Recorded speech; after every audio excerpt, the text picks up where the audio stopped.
Well, it's time to start our first session for Karam Forum this morning, and we're very grateful to have a couple of really visionary school leaders who I'll be introducing in a moment. The slow motion crisis of theological and Christian higher education has been globalization, pluralism, a fragmented culture. How can we offer an education to students and theological knowledge to students in ways that speak into these changing circumstances? But it's been compounded in the past year by a fast motion crisis, the pandemic, and we've all kind of been in emergency mode. And our focus has been survival. How do we just get through the next month or the next week under these conditions? And that was perfectly valid when the emergency first hit. But the time has come to begin pivoting out of emergency mode. The time has come actually for the Christian virtue of hope. The time has come to ask, how can we innovate in our education, in our schools, to provide people with an education for the 21st century? And there's more openness to change in our schools now than there has been at any time in living memory.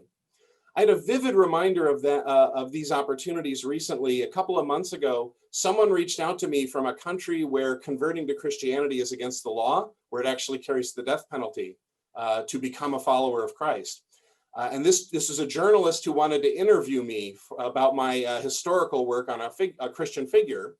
And it was really strange. At the end of the interview, he said, well, if the censors allow us to publish this article, I will send you a copy. And that just brought home to me how much we take for granted about the opportunities we have, but also the opportunities to bring this word to new people. Well, over this past weekend, just this weekend, this person reached out to me again, but now he had a different request. He said, don't tell anyone because this is against the law and this can actually get me killed, but I want to study Christianity. Can you tell me how I can become a student at a seminary?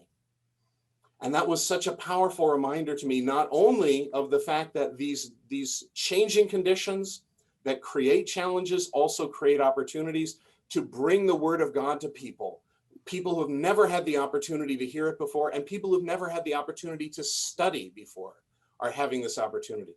But it's also a reminder that there will always be an audience. There'll always be a demand for what we do in the theological academy and in the Christian higher academy. There will always be a demand for better knowledge of the word of God and how can I live for Christ today.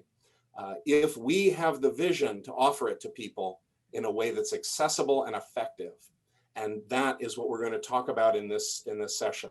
Our first speaker needs very little introduction, which is good because our tradition is to give very little introduction in Karam Forum. Mark Labberton is the president of Fuller Theological Seminary. He has been a visionary on many of the issues from long before his time as a president. He has been one of the people supporting the idea of vocation and the need for theological knowledge to be connected to the way people live.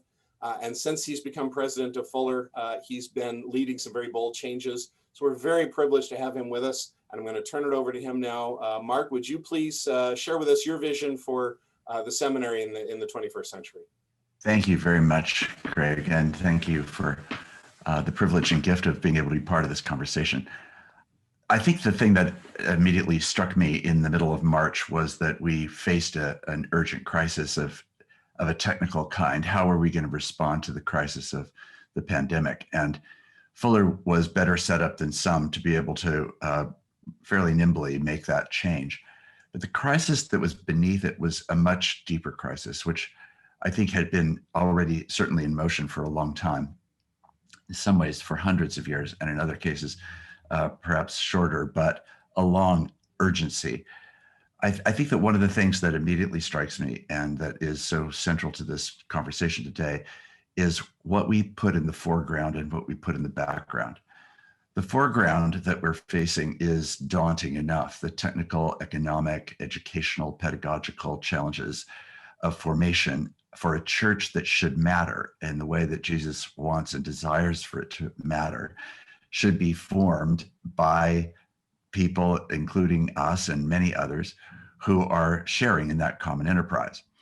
However, the distracting and disturbing thing is that we could do all kinds of technical solutions inside our schools to secure their survival, a goal worth achieving, and to reorder ourselves, an important thing in order to be more effective in our service and work.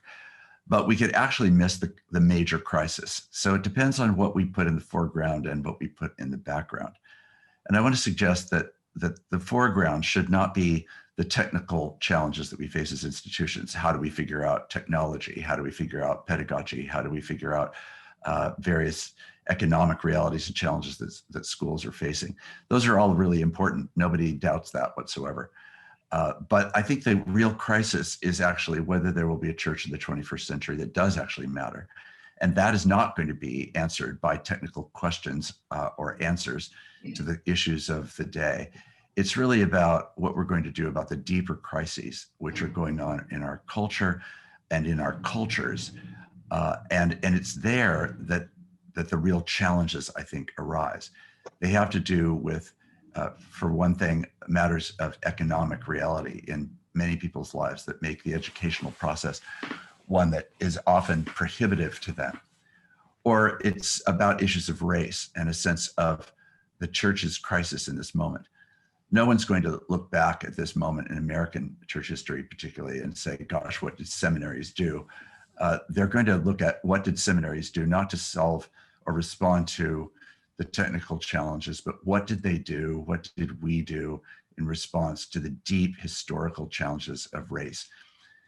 I would argue that we are facing one of the greatest crises in the American church, perhaps ever, but certainly for a very long time. And it's not because the issues are new, but because they are so much now more vividly in our faces, partly because of technology and partly because of just persistent voices and elevating crises in various ways. The question is, will we as theological educators take on the fundamental challenges that have been there for a long time, but which we have managed in many cases to only marginally address? I think that the crisis generationally has to do with whether or not we're willing to address another generation than the generation that certainly I represent. I am 67 years old. That is not the leader of the conversation that's going to shape the church in the 21st century. So there's also a very significant place for addressing the role of how we pass on our leadership to people who are one generation or perhaps even two generations behind us, depending on our age. Some of those of you on this call are already in that, of course, in that zone, but some of us are not. And the issue is not how do I hold on to my role, but how do I steward the passing on of my role and leadership to a generation that may not look like me or talk like me, that has the same commitment to the central affirmations of the Christian faith and to the confidence that we have in the gospel itself, but are prepared to negotiate and live and embody and articulate and study and explore the meanings of that for what is really a different generational reality, a different racial reality, a different social location, all of those things. The fact that this call is so dominantly white is not incidental. It's fundamental to the industry, as it were, that we have been a part of and to the churches out of which we have arisen. And that has its own legitimacy and validity. It also has its own exposure of the nature of the crisis that we're facing, because the future of the church in America will increasingly not look like us. What are we doing in our institutions that is not only, quote, making space for, as though it's a matter of just getting representation, but how do we make deep space, that is intellectual space, scholarly space, transformative space? So I think these are the things that set up for me the question of what is the nature of the crisis. And I think the urgency has to do not with, I don't know, declining enrollment in our schools or declining attendance in churches or what will happen after the coronavirus is diminished enough that church attendance can become more normal again. I don't think those are actually the most important crises. I think the real crises have to do with whether or not the Church of Jesus Christ in America really has a true witness to offer in the social crisis, economic crisis, political crisis, represented by so many things that are swirling around us as a nation, even this week. So in the face of all of that, then we have to ask, what does it mean to try to step into that?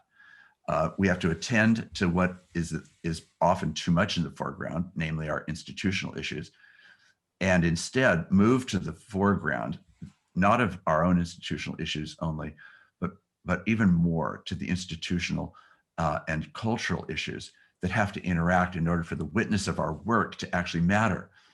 So let's not just seek our own preservation, as is a relentless cry I think that many of us have been giving voice to.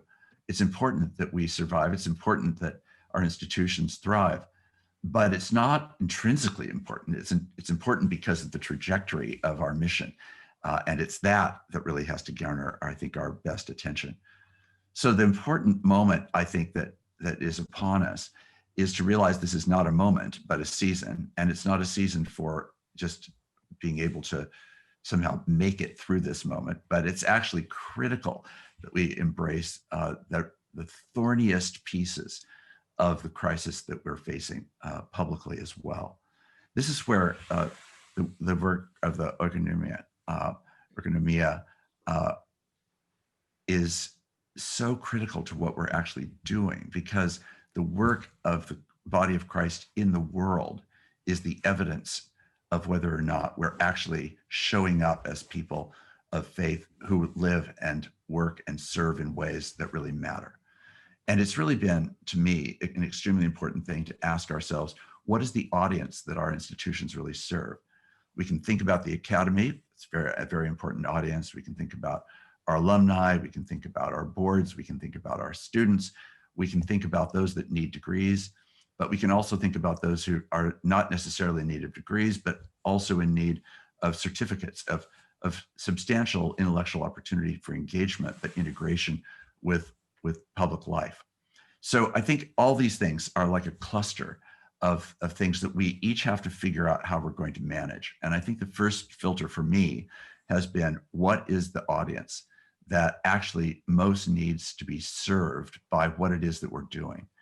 And I think that for me has been not our students, but really the people that our students will be employed by, and even more by the people that our students will actually go out and serve, or by those who are not looking for degrees, who are wanting education and formation, but they're not looking for degrees. How are we serving them to serve the audiences of people that they are going to be able to gather, befriend, be colleagues with, work alongside in workplace settings, in art settings, in government settings, whatever it might be.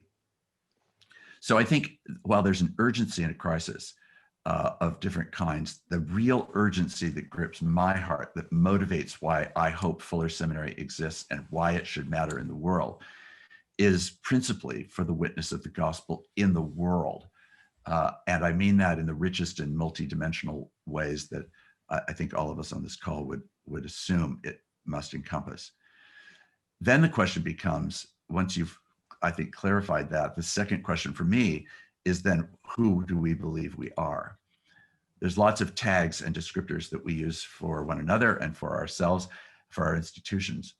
Fuller has understood itself to be an evangelical institution, and we are happy and grateful for the rich meaning of that word.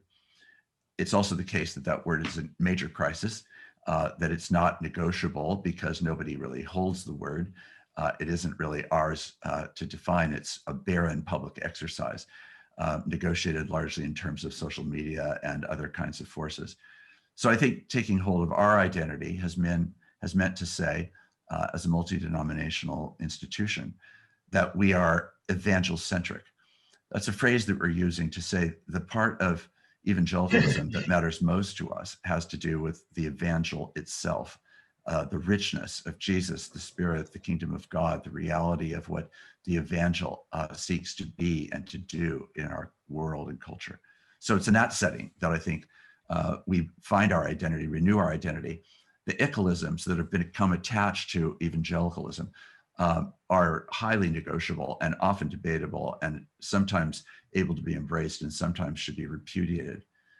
The evangel itself is the identity marker for what we want to be and to do in response to the crisis. Clarifying that in a very plain way has actually been extremely helpful. I think the next thing has been then to say, what are the qualities of what we're trying to offer? And there are many qualities, but I think the quality that I want to emphasize at the moment is one that we're defining by indispensability. That's not trying to make Fuller indispensable. It's trying to make what we're offering indispensable in its qualities for the people that we're seeking to serve. Indispensability has often been defined, and especially in denominational terms, by denominations themselves. But now, especially for an institution like Fuller, our indispensability needs to be measured by our students. It needs to be indispensable for their future employers, and it needs to be indispensable ultimately for the people that they are going to serve. Now that again creates a different kind of requirement. It's not what will be impressive. It's not what will be interesting. It's not what will be honorable per se. It's what's going to be indispensable. And here, I'm not here talking about moving toward pragmatism. That's not my understanding of indispensability, but it is a willingness to embrace the fact that the incarnation itself is an indispensable combination of both the richest form of thought and theological reflection and the deepest form of embodied demonstration and enactment of that indispensability of the incarnation. That's the kind of indispensability that we're talking about. How do these things come together, and how does the formation that we offer take hold of them and seek to bring them forward, both to what we call students, people looking for degrees, and learners, people not looking for degrees, but looking for formation and serious education. And then how do we provide what we offer in order to meet that criteria? I think another final thing that I want to comment on is that it has to be a vision not only for our students, but with it then it has to be a fresh vision for faculty. And here I think Fuller has had a noble and wonderful history of making very strong commitments to scholarship, which we absolutely want to maintain. But alongside premier scholarship, we want to make even more of a role for premier practitioners. Sometimes that is also true of our scholars. Sometimes it's less true of our scholars, but we want in some for the educational opportunities that we're wanting to provide for students and learners, exposure to both outstanding scholars and outstanding practitioners. And sometimes they will be outstanding scholar practitioners or practitioner scholars. But it's in that combination that I think we find the richest kind of set of resources. And if that's going to happen, then it needs to be a faculty that embodies as much racial, ethnic, class, gender diversity as necessary in order to respond to and engage the kind of students and population that we want to serve. So with that brief recap, to me, it's first defining what you really think the crisis is, what's in the foreground and what's in the background. Secondly, what is really the core of your sense of the opportunity that this opens up, which is vast and enormous and highly motivating, I think. Thirdly, what is our identity as an institution in actually stepping into that? How do we really understand who we are? Do we know ourselves, and is it clear? Are we prepared to determine what is it that's going to matter about the formation that we're doing? Is it, in our words, indispensable? And who are we trying to address? Students and learners in our case. And what are we trying to provide? Degrees, certificates, and other resources. So I think the exciting part of this moment is that there's a nimbleness that this crisis has created. In some ways, it's been one of the most flourishing seasons for Fuller to be in this moment because it has opened up new doors. Now the question is, as we really do remodel ourselves from the inside out, turning Fuller from being still a too cloistered institution to being ever more outwardly focused in the implications of the education and formation that we're doing. How do we do that in a faithful, bold, and as courageous a way as we can for a flourishing witness to the gospel of Jesus Christ in the 21st century, both through Fuller, but also through all the ministries inside the church and beyond the church that will occur through our students and our learners. John Nunes is the president of Concordia College-New York. John has interacted with our community a couple of times in various ways. I mentioned last year when we announced our speakers that I first heard John speak over a decade ago when he was with Lutheran World Relief, and on some of the innovative ways of serving the poor that we have been talking about in our community. And John, in fact, saw some of those things before many of us did. So we're very grateful to have him with us. And now he's a school president and has been wrestling with all the same problems that we have. And I'm very excited to be turning this over to him. So John, please take it away. Thanks so much, Greg, and thanks for your adaptive and resilient and faithful leadership. I'm honored to be a part of this group and this conversation. I also want to thank Mark for your leadership and Mark for your voice in the academy. It's often said of presidents of institutions that in year one we stop writing, and in year two as a president we stop reading, and in year three we stop thinking.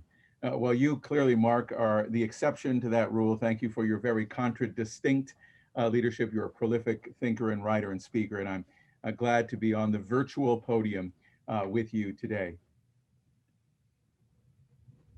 I want to speak from the same theme that Mark began with, and I want to continue that theme, namely facing the crisis, not erasing it with some sort of denial, not racing from it as if we are retreating from it or resorting to some sort of withdrawal, but facing the crisis. This word crisis, as many of you know, in both the classical and biblical Greek, really captures the heartbreak and the devastation of our time. These are heartbreaking, devastating, and game-changing times. And this word crisis carries with it that sense of judgment and justice, that sense of testing and reflecting and the need for decision-making. And that's where we in the Academy find ourselves at this critical crossroads of crisis. For many of our students here at Concordia College-New York, they are first-generation students. We are a majority, so-called minority institution. For many of our students, this is a crisis on top of crisis on top of crisis, a piling on of crises. For many of our first-generation students and their family, it's a crisis of epidemiology. It's an epidemiological crisis of disease. It's a crisis of economics for them. Many of them are in service-related sectors, the hotel and the restaurant business, and their families are now unemployed and they're trying to find new ways to make ends meet. It's a crisis, thirdly, of equity, a crisis of stunning and stifling proportion as they consider the kind of exposition or the revealing of social justice issues and questions. We often say that who the disease doesn't get, the economic implications get, and who the economic implications don't get, the social justice issues get. And so here we are, as we all know, in a very complex crisis. It's the sort of crisis for which there is not a simple or singular solution. There are no 5 quick tips to invoke. There are no 4 hidden secrets or the 7 highly effective habits of organizations and institutions navigating and negotiating this crisis. There is no light switch solution or response. And we will all be changed by it, not in the twinkling of an eye yet, but it will be a long and painful transition. And we at Concordia College-New York choose to face it, even to embrace it with hope. And I know that we will be a different institution in 6 months. In fact, we've got a group of our regents called the Strategic Alternatives Committee who are working on what our future will look like. The center cannot hold as we are currently constructed in terms of our business model and our financial model. So we know that this crisis has driven us to face the future and embrace the future. And here we stand at that future, at the brink of that future, at the intersection of God's judgment and God's justice and God's redemption. This crisis finds its intersection for us as believers at the cross. As a Christian institution, our anthropology and our theology shape how we view this crisis. How do we interpret the heartbreak and the devastation? We have an anthropology that is fitted and suited for this in terms of understanding human brokenness. How do we face the pathway to redemption? Again, we have a pattern that's before us, a way of truth and a way of reconciliation that is centered in the cross of Jesus Christ. The place where Jesus breathes his last, the place where Jesus breathes out salvation for the life of the world, the place where Jesus breathes everlastingly for the sake of those who cannot breathe, for the sake of those who cannot find breath and life. This crisis has been revelatory and expository. It has revealed the fissures, the deep divides in the social fabric of the United States of America. It has intensified the tensions. It did not create them, but it certainly brought them to light. It has exposed for us the gaping gaps between the nightmare that some have come to realize and the American dream that others are pursuing and living. It is that particular dream that drew me as an immigrant, a double immigrant to the United States of America. It is that particular dream that drew almost all of our families to this place. Not all families, for some were brought here against their decision and choice, but drew many of our families to these shores. So I say a lot of the obvious today about what this crisis has brought to bear and what this crisis includes for us. And Mark has said very articulately and eloquently the components of this crisis. And he and I agree on those components. Another component, and this is quite obvious, is the revolution in communication, which has left our heads spinning, not only transforming the way we talk to each other.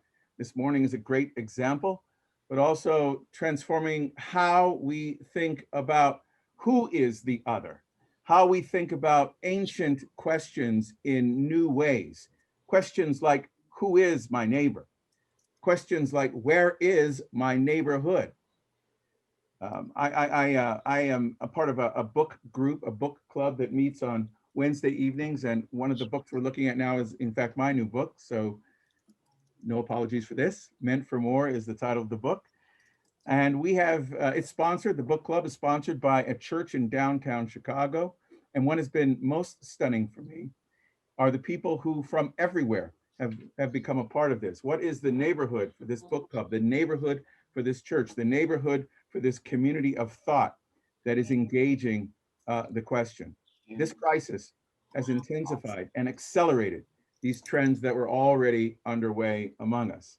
Trends about how we think about the culture and who is in the culture and what does the culture consist and look like.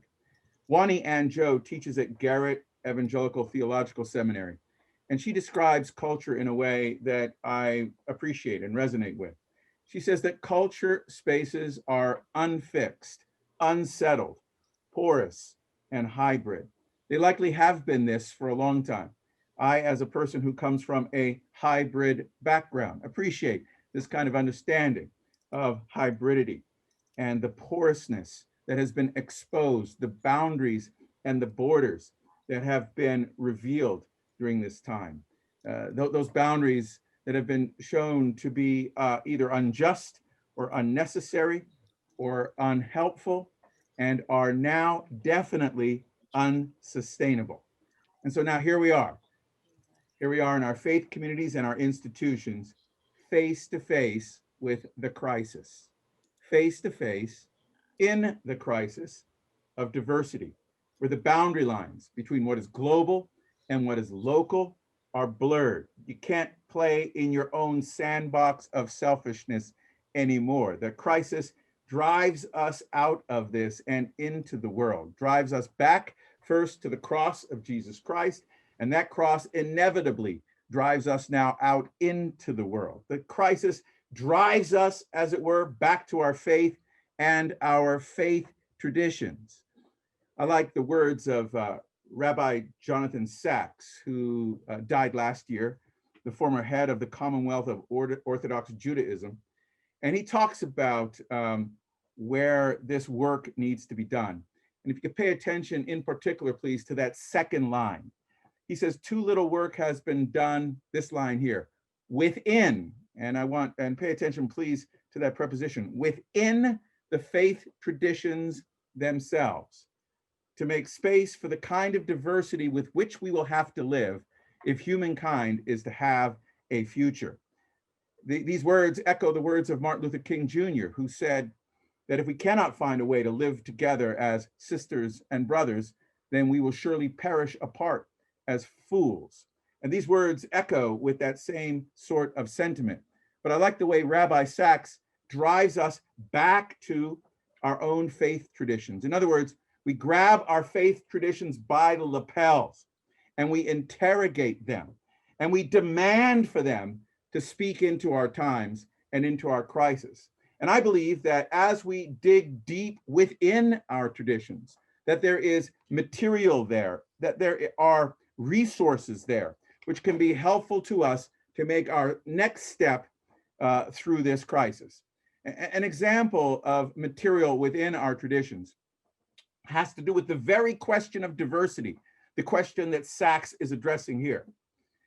We often, especially in the United States of America, believe that we have invented everything, up to and including ideas about diversity.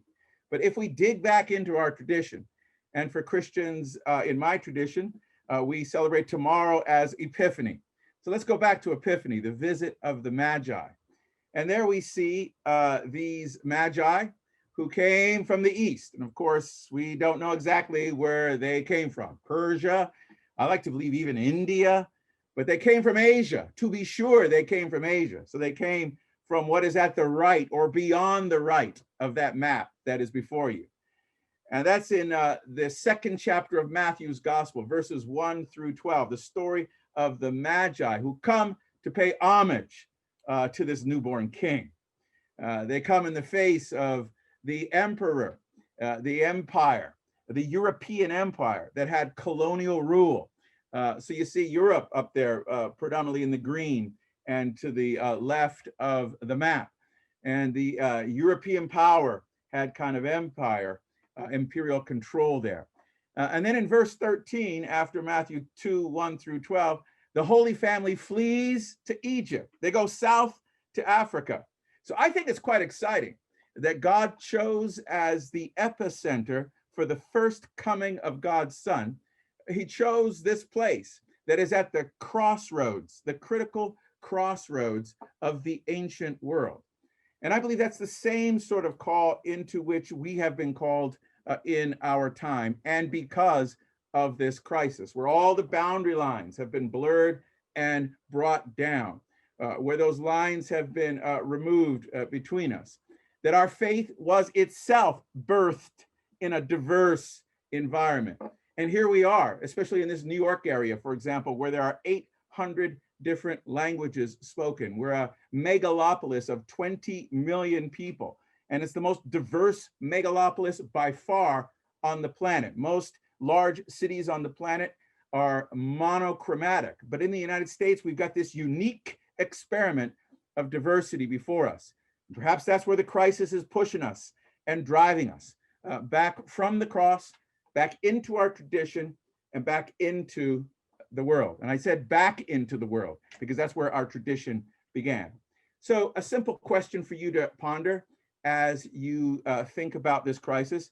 And I want to ask you this: who controls? I was going to say who leads the conversation, but I decided to go right for the gusto. Who controls this conversation on your campus, this conversation about this crisis?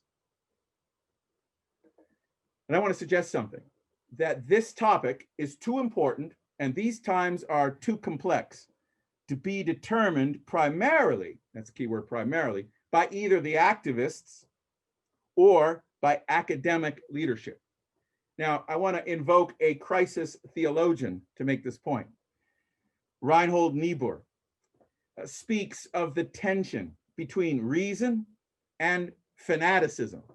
And he actually says that we need the madness, that if we don't have the madness that dares to do the battle with spiritual wickedness in high places, we won't get anything done.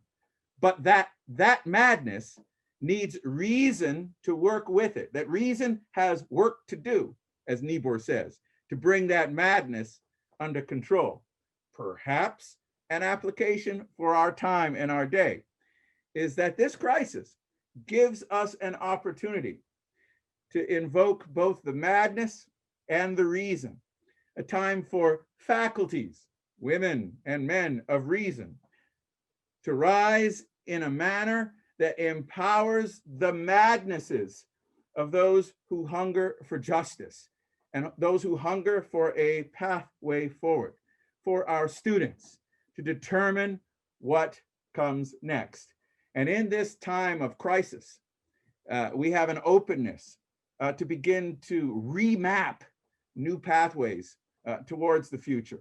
And I suggest that these pathways follow a FUBU pattern. Now, I don't know if you know what FUBU is. FUBU was and is a clothing line. Okay, so FUBU is a clothing line, and it's spelled F-U-B-U. It began here in New York, in Queens, New York, and it's now a global corporation. And I like the way they began and what their premise was. They began as a company that called FUBU, and the F-U-B-U stands for us, by us.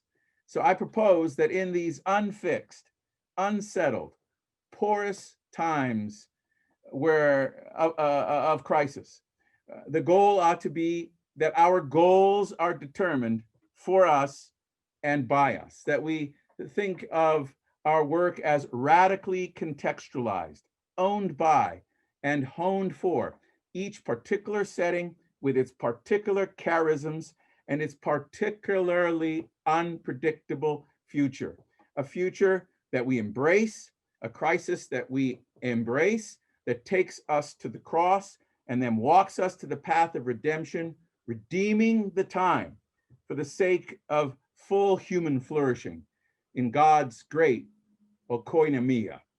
Thank you.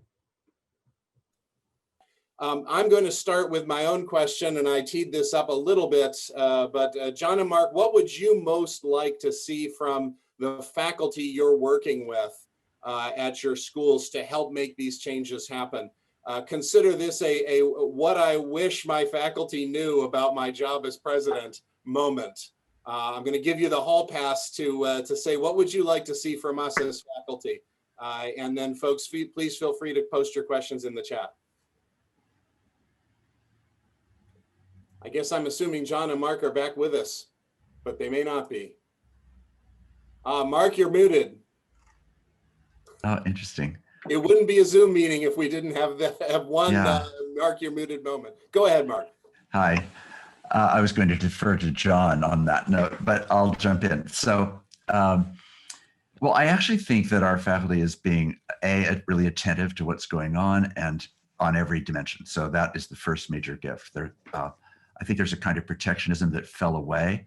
While that's not absent, and we wouldn't want it to be entirely absent, it is, there's far less filters of assumptions about things as they have been, and a greater readiness to simply lean into what needs to be understood now and then responded to. So I think that's the first thing, and something that I am extremely grateful for. I think the next thing is a collegiality that with our shared work actually listens more deeply.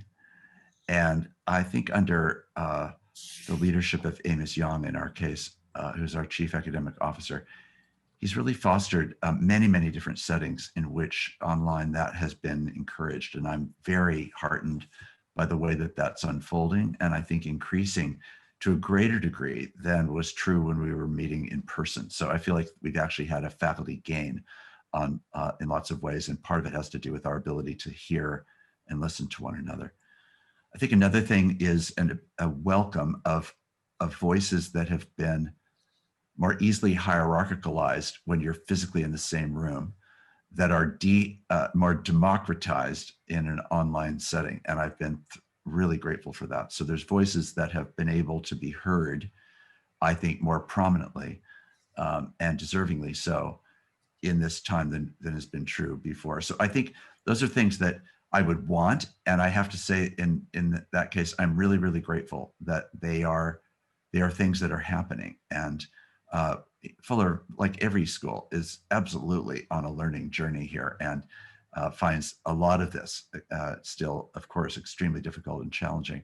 But I'm heartened by those three things in particular. Thank you so much, Mark. Excuse me. John, are you with us? Sure, I'm here.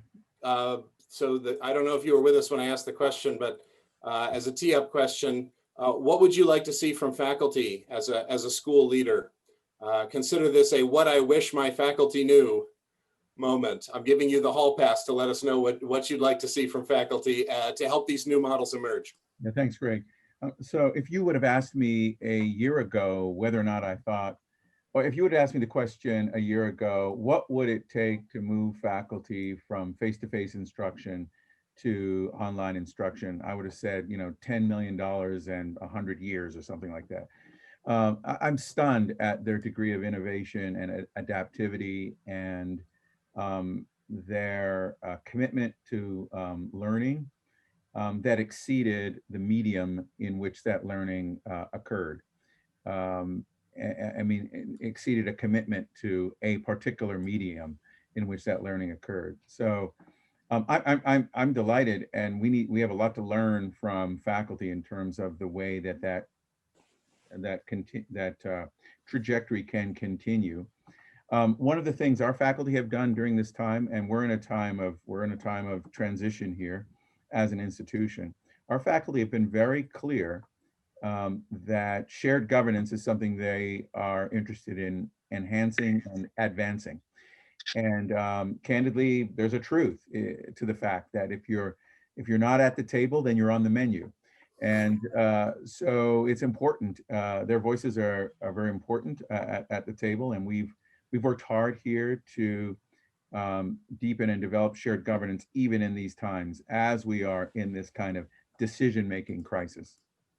Thank you, John. Looking through the questions in the chat, John, one person wanted to ask, can you unpack the statement, who controls the conversation?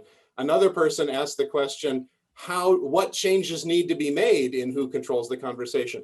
I bet that if you answer that second question, the first question will have been answered in that process. So I'm going to highlight that second question. What changes do we need in who controls the conversation? So you hear sometimes people say, well, on some of these difficult questions, let's take the diversity question, for example, which has been intensified, has been, I don't want to say exacerbated because it makes it sound like it's a problem, but has been highlighted, that's a better term, highlighted during this time of COVID. I've heard academic leaders say, in fact, I was on a call yesterday, I heard academic leaders say, well, I just can't get people in our community to talk about this question. They're just not having this conversation. Well, I disagree with that. They are having the conversation. You're just not a part of it. So your so-called minority students, and minority is an interesting term, isn't it? 85% of the world's population count as minorities. So I've got a good friend who says that minority is not a good term. Minoritized is the better term. It's something that's done to you. But nonetheless, these conversations are happening. How do you kind of get in the way of the conversation or go to the places where the conversations are happening? If you say the conversations aren't happening on your campus, then you're trying to control the conversation, because the conversations are happening. They're just not happening in the sort of manner in which you as an academic leader or administrator want them to be happening. So, I go by that FUBU mantra, it's for us and by us. And so what was the second question? What are the changes that need to be made? Yeah. And who controls the conversation? Yeah. So, a change is to, ask questions that are really questions and not just setups for the second question or setups for the answer that you already have in mind. And so there's a difference between dialogue and debate and discussion. So I would say, figure out what kind of conversation are we actually having on this campus? Is this a dialogue, or is it debate, or is it a discussion? And those kinds of ways of talking to each other are different in each case. So that's why I said, I think controls is a better verb than sort of leads. I want to maintain that the conversations are happening. They're happening around you. So how do you figure out a way to get into the middle of those? Yeah. Having lobbed a question at John, I've got a question to lob at Mark, but first I want to let Mark give any thoughts on this question if he has any. Mark, did you want to speak on this?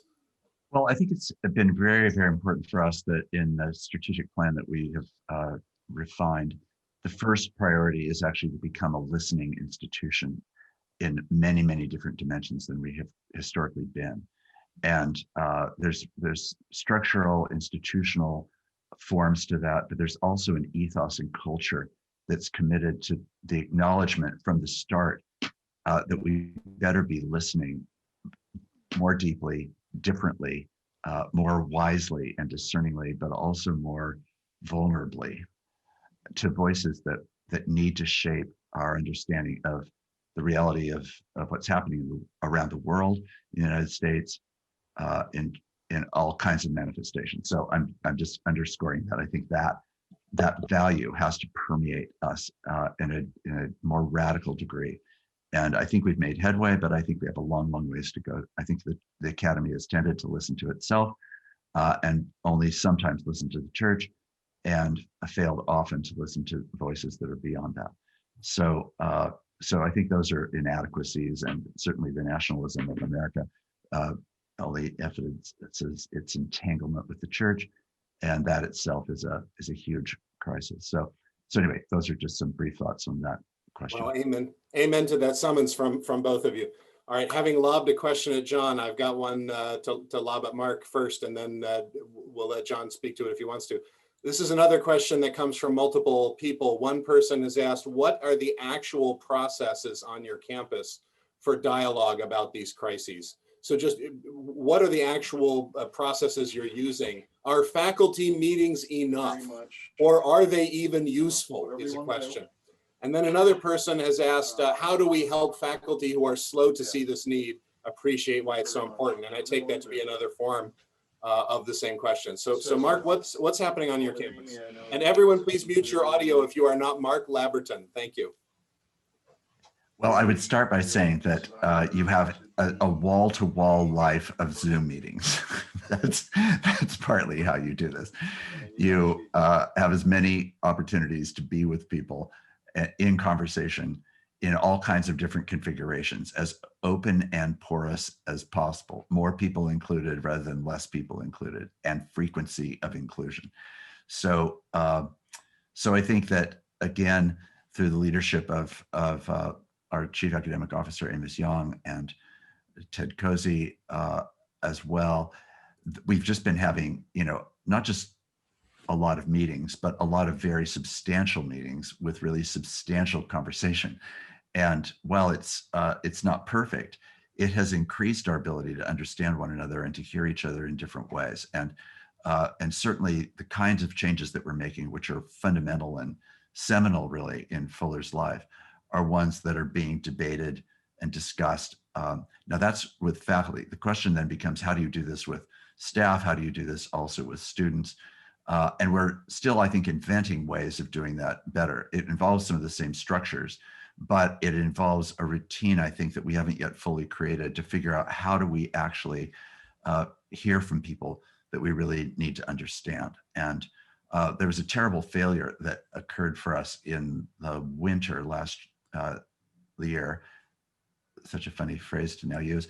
Last year, about a year from ago, we put out a report about something that was really very important, and it was astonishing in retrospect that we had not given sufficient attention to staff voices. That was like a horror story to me. I would have thought that we had been attending, and I thought that it was reflected, and it wasn't, and it was evident that we weren't listening.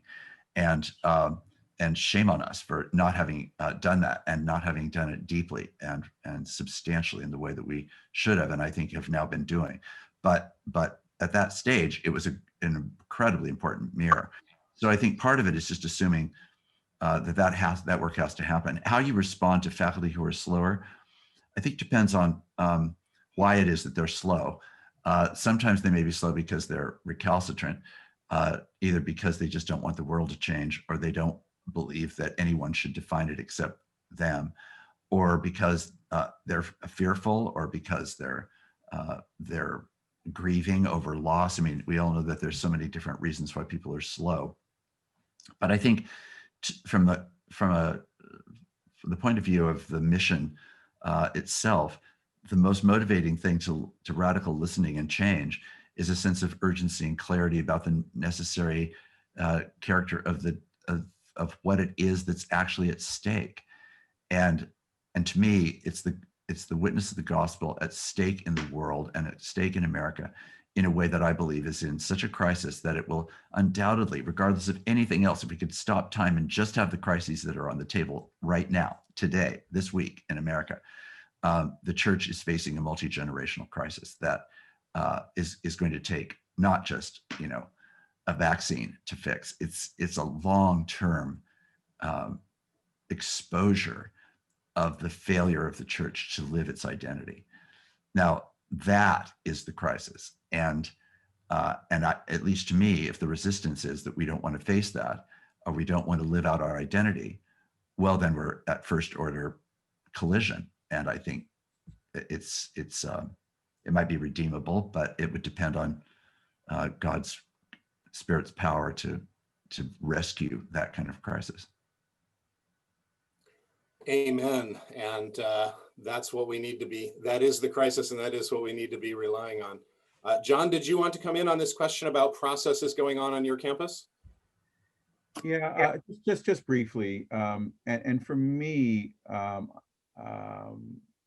we all kind of live in our kind of woe is me environments. And my particular woe is me environment in this time is that most often anymore, I don't have sort of a good decision and a better decision to make. I've got a bad decision and a worse decision to make. But, I have to make some sort of decision or lead in the decision making. And if a time of crisis is a time of decision making, that's sort of where I'm finding myself most regrettably in this period, is that it's the kind of decision set that is in front of us is already limited, but you got to do something, and that's a huge burden for me. We have time for one more question. I'm going to ask both Mark and John to just give one or two examples rather than a full-length answer so that we can stick to the time. But one question that's been asked is, what are performance indicators that schools need to be looking at that we haven't looked at traditionally? And the person asking the question particularly mentions our need to make sure that people are not being screened out, that the voices that haven't been heard are being heard. But I think it's a general question. What are performance indicators that higher education needs to be looking at to make this change that we're talking about? So just one or two examples quickly of performance indicators. Well, we're having exactly that question and have been for several months to try to determine what are the criteria by which faculty performance, for example, should be measured. And then what are the indicators of student performance and outcomes that we want to change, modify, clarify for the sake of the trajectory of their service, not for the sake of just a satisfaction inside the academy, which is legitimate and a very important thing, but also what kind of trajectory of accountability do we want to have? Accountability meaning as an institution, not making them accountable to us, but us accountable to them. How do we demonstrate that we are doing the kind of work that's going to enable them to do their work? The example that I give of this is really after Katrina hit, there was an interview the next day with a young priest serving in the Ninth Ward. And he's looking out over the wreckage of the Ninth Ward in New Orleans. And as a thought bubble, it's like the camera is sitting on his shoulder. He's looking out over the Ninth Ward and he says this: I have no idea how I could possibly face this had I not gone to seminary. I don't know about you, but I nearly fell out of my seat thinking, oh my gosh, what an unbelievable sentence. That is not the way I thought that sentence would end. The typical way, of course, is no one at seminary ever prepared me for this. That kind of response is more predictable. This guy's response, now I've tried to find that clip. I've tried to find that person to ask him what seminary he went to and how he was prepared. But we've used that as a provocation to say, Are our graduates and are we as faculty committed to offering the kind of education and formation that would enable a person in the face of ordinary or greater crises to be able to make such a statement, having experienced the education and formation at Fuller? Very That I encouraging. find highly John, motivating. Yeah, very encouraging. John, quickly, yeah. Just briefly, we have tomorrow, Greg, and Thursday, Middle States Commission for Higher Education, which is our accrediting body here at this college, on our campus virtually for 2 days of monitoring. And one of the things that I've been thinking about is tomorrow morning how I'm going to describe the misalignment between the sort of outcomes that they're looking for and this new COVID environment that we find ourselves in. Of course, I'll describe it gently and kindly, but so questions like access to technology, which is, or question, do we have students? I'm thinking about our first gen students. Do they even reside in settings that where learning can happen? Those kinds of questions, and those, of course, are off everyone's sort of customary radar because of the way higher ed has happened for the last however many years, 50 years at least. But I believe, just in conclusion, that we're built exactly, especially faith-based institutions are built for exactly this time. I mean, courage is made for times of challenge, and the faith that we have is made for times when it's tested. And so, I think our institutions have that particular advantage in this environment. Amen to that. And thank you both for your presentations, really clarifying the challenges we face, but the opportunity to face them with hope, and the vision that you've given us for how our schools can carry forward in the 21st century in a way that isn't about emergency and survival, but is about helping the church live into its identity in a way that it has failed to do. And both of you brought that to the surface. And the fact that this is now being brought to the surface by both the slow motion crisis and the fast motion crisis is an opportunity for us in the Holy Spirit to serve the church at large, to help it live its identity fully. Thank you so much.